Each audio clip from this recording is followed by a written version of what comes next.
सभी भक्तों को संध्या का नमस्कार। ओम नमः शिवाय। सोमवार व्रत कथा। पौराणिक ग्रंथों के अनुसार सोमवार व्रत का हिंदू धर्म में बड़ा महत्व है। ये व्रत भगवान शिव और माता पार्वती को प्रसन्न करने के लिए किया जाता है। माना जाता है कि सोमवार का व्रत करने वाले भक्तों के जीवन से हर कष्ट समाप्त हो जाते हैं और उनकी मनोकामनाएं पूरी होती हैं। सोमवार के व्रत 3 तरह के होते हैं: सामान्य सोमवार, प्रदोष सोमवार और 16 सोमवार। तीनों ही प्रकार के व्रत अत्यंत फलदायी हैं। इस व्रत को कोई भी कर सकता है। अविवाहित कन्या सुंदर वर के लिए, विवाहित कन्याएं अपने लंबे और सुखी वैवाहिक जीवन के लिए इस व्रत को करती हैं। पुरुष इस व्रत को इसलिए करते हैं ताकि सुखी और शांतिपूर्ण जीवन बिता सकें। सोमवार व्रत कथा कुछ इस प्रकार है। एक समय की बात है, किसी नगर में एक साहूकार रहता था। उसके घर में धन की कोई कमी नहीं थी, लेकिन उसकी कोई संतान नहीं थी। इस कारण वह बहुत दुखी था। पुत्र प्राप्ति के लिए वो हर सोमवार व्रत रखता और पूरी श्रद्धा के साथ शिव मंदिर जाकर भगवान शिव और माता पार्वती की पूजा करता था। उसकी भक्ति देखकर एक दिन माँ पार्वती प्रसन्न हो गईं और भगवान शिव से उस साहूकार की मनोकामना पूर्ण करने का आग्रह किया। पार्वती की इच्छा सुनकर भगवान शिव ने कहा, हे पार्वती, इस संसार में हर प्राणी को उसके कर्मों का फल मिलता है और जिसके भाग्य में जो हो उसे भोगना ही पड़ता है। लेकिन पार्वती जी ने साहूकार की भक्ति का मान रखने के लिए उसकी मनोकामना पूर्ण करने की इच्छा जताई। शिव जी ने माता पार्वती के आग्रह पर साहूकार को पुत्र प्राप्ति का वरदान तो दिया, लेकिन साथ ही यह भी कहा कि उसके बालक की आयु केवल 12 वर्ष होगी। माता पार्वती और भगवान शिव की बातचीत साहूकार सुन रहा था। उसे इस बात की ना तो खुशी थी और ना ही दुख। वह पहले की भांति भगवान शिव की पूजा करता रहा।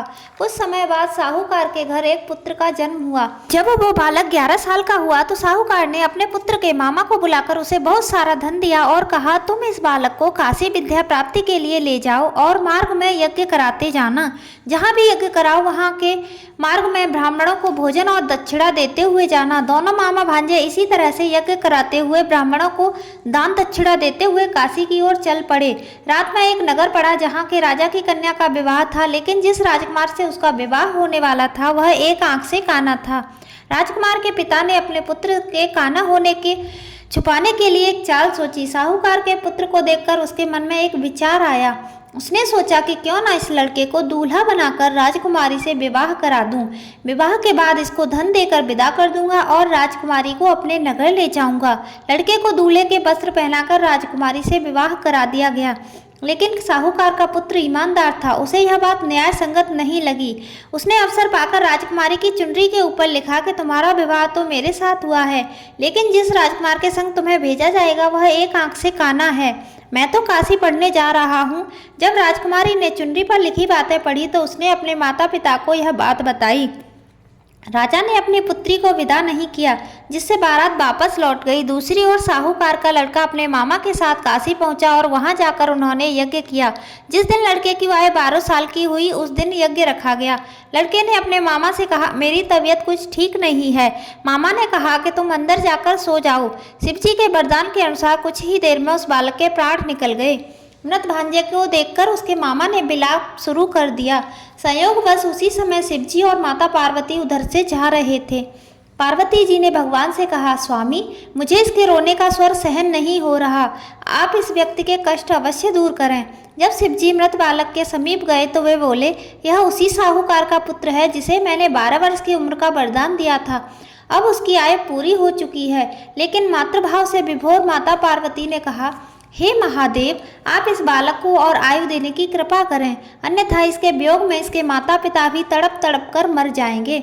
माता पार्वती के आग्रह पर भगवान शिव ने उस लड़के को जीवित होने का वरदान दिया।